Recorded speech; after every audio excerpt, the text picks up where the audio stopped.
সুপ্রভাত বন্ধুরা, আশা করছি তোমরা সবাই খুব খুব ভালো আছো আর আমিও বেশ ভালোই কিন্তু আছি। আজকে হলো সোমবারের সকাল এখন 7টা মতন বাজে। আমরা কিন্তু প্রত্যেকে রেডি হয়ে নিচে চলে এসেছি। আমরা এখন যাব এয়ারপোর্টে। তো তিনজনার 3টে ক্যাব কিন্তু বুক করা হয়ে গেছে সকাল সকাল। আর আজকের সকাল কিন্তু শুরু হলো একদম অন্যরকম ভাবে। আমরা ঘুরতে কোথায় যাচ্ছি আমি কিন্তু তোমাদেরকে বলিনি। আজকে বলছি আমরা যাচ্ছি আন্দামান নিকোবর দ্বীপপুঞ্জে ঘুরতে। অনেক দূরের রাস্তা, তো দূরের রাস্তায় ঘুরতে আমি কিন্তু কখনো যাইনি, কারণ ঘুরতে যেতে খুব একটা বেশি আমি পছন্দ করি না। টায়ার্ড হয়ে যাই, এনার্জি পাই না, ঘরে থাকতে পছন্দ করি, এইসব কারণে। দেখো আমরা কিন্তু এয়ারপোর্টের ভেতরে সকাল 8:45-এ কিন্তু আমাদের ফ্লাইট। তো সকাল সকাল মানে 7টার মধ্যে আমাদেরকে একদম ঢুকে পড়তে হতো এয়ারপোর্টে। আর এখান থেকে মানে কৃষ্ণনগর থেকে যদি আমরা যেতাম তো অত সকাল সকাল যাওয়াটা পসিবল হতো না। সেই জন্যই কিন্তু আগের দিন আমরা থেকে গেলাম কলকাতাতে। আর বেশ একটা ট্যুরও কিন্তু হয়ে গেল। দেখো আমরা সবাই মিলে কিন্তু এক ফ্রেমে, মানে আমরা এই কজনাই যাচ্ছি আন্দামান ঘুরতে। আমি তোমাদের পুরোটাই মানে দেখানোর চেষ্টা করছি কিভাবে প্লেনের ভেতরে আমরা যাচ্ছি। সেই প্রত্যেকটা সেকেন্ডই কিন্তু আমি ক্যামেরাবন্দি করার চেষ্টা করছি। আর আমারও ভীষণ ভালো লাগছে, আমি তোমাদের সাথে এগুলো শেয়ার করার যে চেষ্টা করছি, এবং দেখে হয়তো তোমাদের ভালোই লাগবে। মনীষারা 3জন কিন্তু প্লেনের একদম সামনে, আর আমরা আর ত্রিপর্ণারা কিন্তু একদম পেছনে। সবার লাস্ট টিকিট আমরাই কেটেছিলাম, কিন্তু ত্রিপর্ণারা যেহেতু পেছনে সিট নিয়েছিল, আমরাও সেই কারণেই কিন্তু পেছনে সিট নিয়েছি। অ্যাভেলেবেল ছিল সিট। দেখো আমরা এপাশে আর ত্রিপর্ণারা কিন্তু ঠিক আমাদের ওপাশটাতেই। এই যে এবার কিন্তু স্টার্ট হয়ে গেল, প্লেন আকাশে উঠছে। এর আগে বেশ কয়েকবার কিন্তু প্লেনে চড়েছি, কিন্তু যেহেতু তখন আমি ইউটিউব করতাম না, তখন তাই শেয়ার করতে পারিনি। দেখো আমাদের কিন্তু ব্রেকফাস্ট ছিল প্লেনে, স্যান্ডউইচ আর একটা জুস, মানে ফ্রুট জুস, এটাই আমরা নিয়েছিলাম। আর স্যান্ডউইচটা ছিল কিন্তু চিকেন স্যান্ডউইচ, ভীষণ টেস্টি ছিল। আর তখন সকাল সকাল ভীষণ খিদেও পেয়ে গেছিলো কিন্তু আমাদের, এবং বেশ পেটটা ভরেও গিয়েছিল। এবার দেখো বেশ অনেকক্ষণ, মানে 2 ঘন্টা কিন্তু আমরা জার্নি করার পর ল্যান্ড হচ্ছে আমাদের প্লেন ল্যান্ড করার পর কিন্তু আমরা নেমে যাচ্ছি পেছনের একটা গেট দিয়ে, কারণ সামনের গেটে প্রচণ্ড ভিড় ছিল। তো শর্টকাট একটা গেট দিয়ে আমরা বাইরে বেরিয়ে আসলাম। আর একটা বাসে করে কিন্তু আমাদেরকে নামিয়ে দেবে এয়ারপোর্টে। যেহেতু প্লেনটা থেকে এয়ারপোর্টের যেখানে ল্যান্ডিং সেটা একটুখানি দূর, তো বাসে করেই আমরা কিন্তু এসে একদম পৌঁছে গেলাম যে লাগেজ আছে সেখানে, কারণ ওখান থেকে আমাদেরকে লাগেজ কালেক্ট করতে হবে। এই এয়ারপোর্টটা কিন্তু খুব বেশি বড় নয়, ছোট, কিন্তু খুব সুন্দর, বেশ সাজানো গোছানো।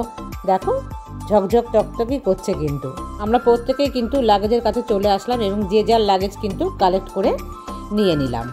তারপর আমরা কিন্তু বাইরে বেরিয়ে যাচ্ছি। আন্দামান আর নিকোবরের যে রাজধানী পোর্ট ব্লেয়ার, আমরা কিন্তু সেখানেই নামলাম।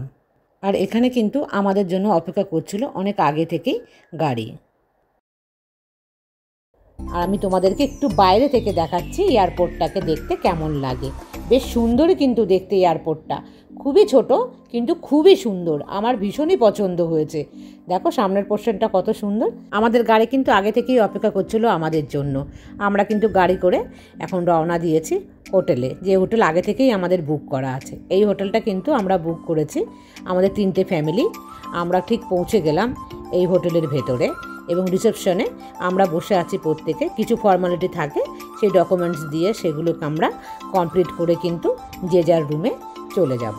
এবং অবশেষে কিন্তু আমরা পৌঁছেও গেলাম যে যার রুমে। এই দেখো এই হলো আমার রুম, মানে 3জনেরই কিন্তু রুম একই রকম দেখতে। এই যে আমার ড্রেসিং টেবিল, মানে আমি যে রুমটা নিয়েছি সেটা। আর তারপর দেখো এটা একটা ডাইনিং এরিয়া, এখানে একটা সুন্দর সেন্টার টেবিল, একটা টিভি আছে, একটা ছোট্ট সোফা আছে, একটা ক্যাবিনেট টাইপের আছে। দেখো এখানে একটা আলমারি আছে, এসি অবশ্যই। আর বেডটাও খারাপ না, মোটামুটি দেখতে বেশ ভালোই এবং টিপটপ। এখন 12:20 বাজে। ঢুকলাম তো অনেকক্ষণ আগেই ঢুকেছি। ঢুকে স্নান করলাম, আমি একদম ফ্রেশ হয়ে গেলাম। আর থাকতে পারছি না, তো একটা নাইটি পরে নিয়েছি। নাইটি না পরলে একদম মানে অস্বস্তি লাগছিল, চোখ মুখ দেখে বুঝতে পেরে ভীষণ টায়ার্ড, ভীষণ ক্লান্ত। 2টোর মধ্যে আবার আমরা বেরিয়ে যাব। তো আমরা এখন এখানেই লাঞ্চ করে নেব। লাঞ্চ করে তারপরে বেরোচ্ছি আমরা সবাই। মেয়ে স্নানে গেল, দিয়ে ওর বাবা স্নান করবে, তারপরে আর আগে আগে তোমাদেরকে সবটাই দেখানোর আমি চেষ্টা করব। আর ঘরে টুকটাক কিছু আছে, দেখি একটু খাই, সেটা জল শরবত কিছু একটা বানিয়ে। তো তোমরা আমার সাথেই থাকো। আমরা 2টোর সময় বেরোবো, তো এখন কিন্তু লাঞ্চ চলে এসছে একদম রুমে। আর ইচ্ছে করলো না যে গিয়ে খেতে, যা পেলাম এখন সে খাবারই কিন্তু অর্ডার দিয়ে দিলাম, 3 জনা মিলে খেয়ে নিই খাবারটা। সবাই রুমে রুমেই কিন্তু অর্ডার দিয়ে আমরা নিয়ে নিয়েছি। এক একজনের সবার পার্সোনাল রুম, আমরা পাশাপাশি কিন্তু 3টে রুমে 3 জনা আছি, মানে 3টে ফ্যামিলি আমরা আছি পাশাপাশি রুমে। তো লাঞ্চে খাই না এসব কখনোই, তবু মনে করলাম যে শর্টে, আর খুব আমাদের হাতে একদমই টাইম নেই, খুব কম টাইমের মধ্যে আমরা মানে যে খাবারটা হয়ে যায় আর কি, সেই খাবারটাই কিন্তু আমরা অর্ডার দিয়েছি। দেখো আমাদের লাঞ্চ চলে এসছে, এই দেখো লাঞ্চ, চিকেন বিরিয়ানি আর তার সাথে রায়তা। একটু শশা কেটে নি না গো, বাড়ি থেকে কয়েকটা কিন্তু শশা আমি নিয়ে এসেছি এখানে। আর প্রচণ্ড রোদের তাপ, গরমে শশা খাওয়া ভালো, তো ভাবলাম 2-1টা যদি নিয়ে যাওয়া যায়, খুব বেশি তো আনা যাবে না। যাই হোক, সেটাই কিন্তু কেটে লাঞ্চে মানে বিরিয়ানির সঙ্গে শশা খেতে বেশ ভালোই লাগে। কি সাউথের হিরো, তাকাও, ও হেভি দিয়েছে ঝিঁকুনাকু ড্রেস, দেখি কি খুশি। এই যে মিঠি ড্রেস, মিঠি কি পরেছে। অনেক বছর পর কিন্তু আমি এটা ট্রাই করলাম, একটা স্কার্ট আর টপ। আমরা কিন্তু 3 জনাই রেডি হয়ে গেছি, আর সামনে যারা আছে ওরা একটু রেডি হতে বাকি আছে, তো ওদের জন্যই অপেক্ষা করছি। আমাদের গাড়ি কিন্তু চলে এসছে নিচে, তো চলো তোমরা আমার সাথেই। এখন কিন্তু প্রায় 2:15 মতন বাজে, 10-15 মিনিট আমাদের কিন্তু লেট হয়ে গেছে। ড্রাইভার কিন্তু বারবারই আমাদেরকে টাইমের মধ্যে বেরোতে বলছে, আর না বেরোলে আমরা ঠিকঠাক দেখতে পাবো না। প্রথমেই কিন্তু ক্যারিবিয়ান কোভ বিচে আমরা আসলাম, এটা আমাদের প্রথম ট্যুরের প্রথম কিন্তু একটা সাইট সিন দেখা। চারিপাশে কিন্তু সমুদ্র, আর হচ্ছে মাঝখানে হলো দ্বীপটা হলো আন্দামান নিকোবর দ্বীপপুঞ্জ। আর দেখো চারিপাশটা কত সুন্দর, নারকেল গাছে কিন্তু ভর্তি, আর প্রাকৃতিক মানে কি বলবো শোভা যে কি অপূর্ব। আর এখানে আমরা চলে এসেছি মেয়ের জন্য একটা টুপি কিনতে। বাড়ি থেকে কোনো রকম আমরা টুপি নিয়ে যাইনি মেয়ের জন্য।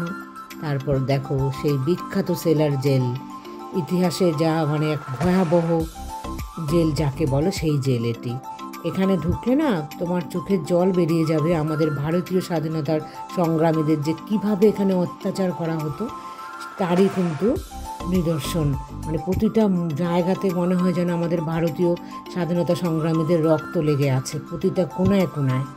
যে ছোটো ছোটো কক্ষর মতন দেখা যাচ্ছে, এগুলো কিন্তু মানে কয়েদিদের জেলখানা। প্রায় 696টা কিন্তু মানে কক্ষ রয়েছে, যেখানে ভারতীয় স্বাধীনতা সংগ্রামীদেরকে কঠোরভাবে শাস্তি দেওয়া হতো। এই যে ছোটো ছোটো রুমগুলোতে, যাতে একজনের সঙ্গে আরেকজনের কয়েদিদের কোনো রকম সাক্ষাৎ বা যোগাযোগ না হতে পারে, সেই ব্যবস্থা কিন্তু এখানে করা ছিল। জেলের মধ্যে কিন্তু বিশাল বড় এক টাওয়ার ছিল, যে টাওয়ারের মাধ্যমে সমস্ত দিকের খবরাখবর কিন্তু তারা পরিচালনা করত। আর প্রত্যেক কয়েদিকে দিয়ে কিন্তু তারা সর্ষে বা নারকোল পিষাই করে তেল বার করতে বাধ্য করা হতো। প্রত্যেক কয়েদিকে প্রায় 10 কিলো মতন সর্ষে দেওয়া হতো, যে সেখান থেকে তারা পিষাই করে তেল বার করবে। আর যদি তারা সেটা না করতে পারত, তাহলে তাদেরকে এই একটি কাঠের মধ্যে হাত পা বেঁধে চাবুক মারা হতো নির্মমভাবে। আবার কখনো তাদের একটি কক্ষে কিন্তু 7 দিন মতন বিনা খাবারে বা বিনা জলে তাদেরকে, কয়েদিদের ফাঁসি দেওয়ার আগে কিছু প্রসিডিউর থাকতো, সেগুলোই কিন্তু এই যে সাদা অংশটা এখানে করা হতো। তারপর দেখো ফাঁসির ঘর এটা, এখানে কিন্তু কয়েদিদের একসাথে প্রায় 3টে ফাঁসি কিন্তু দেওয়া হতো। দেখতে পাচ্ছ ওই জায়গাটা পরিষ্কারভাবে কিন্তু দেখা যাচ্ছে যে কী নির্মমভাবে তারা এখানে ফাঁসি দিত। এই সেলুলার জেলটি কিন্তু ছিল বিশাল বড়, পুরোটা দেখতে পাইনি কারণ হেঁটে দেখাটা সম্ভব হচ্ছিল না। তো বেশ অনেকটাই দেখার পর কিন্তু আমরা সবাই মিলেই কিন্তু হাঁপিয়ে পড়েছিলাম। তো বসে কিন্তু একটুখানি রেস্ট নিয়েছি। তারপর আমরা ওই জেল থেকে বাইরে বেরিয়ে আসলাম। বাইরে সুন্দর একটা প্রাকৃতিক পরিবেশ ছিল, সেখানে আমরা বসে অপেক্ষা করছিলাম। 5:30টার আগে কিন্তু আবার ঢুকতে দেয় না ওই জেলের ভেতরে।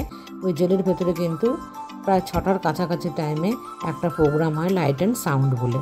দেখো কত মানুষ কিন্তু বসে গেছে সেটা দেখার জন্য। অবশ্যই টিকিট কেটে ঢুকতে হয় সেখানে। আর সেই প্রোগ্রামটা কিন্তু মানে মোবাইলে ক্যাপচার করতে দেয় না। দেখো, তারপরে প্রোগ্রামটা দেখার পর বাইরে বেরিয়ে আসলাম, দেখতে পাচ্ছ জেলটাকে কত সুন্দর দেখাচ্ছে।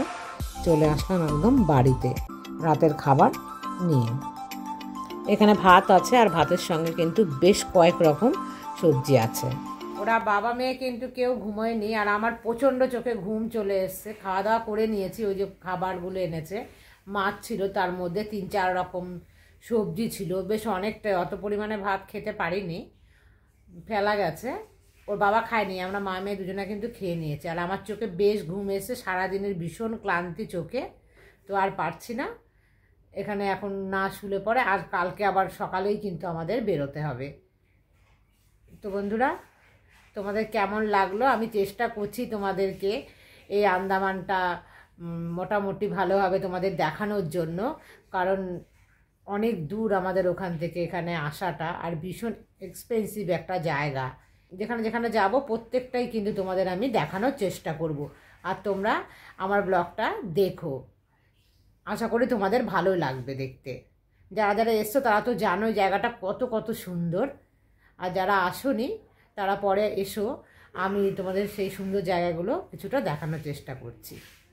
তো বন্ধুরা, আজকের মতন এই পর্যন্তই, আবার দেখা হবে নেক্সট ব্লগে। ততক্ষণ তোমরা ভালো থেকো, সুস্থ থেকো, সাবধানে থেকো। Good night.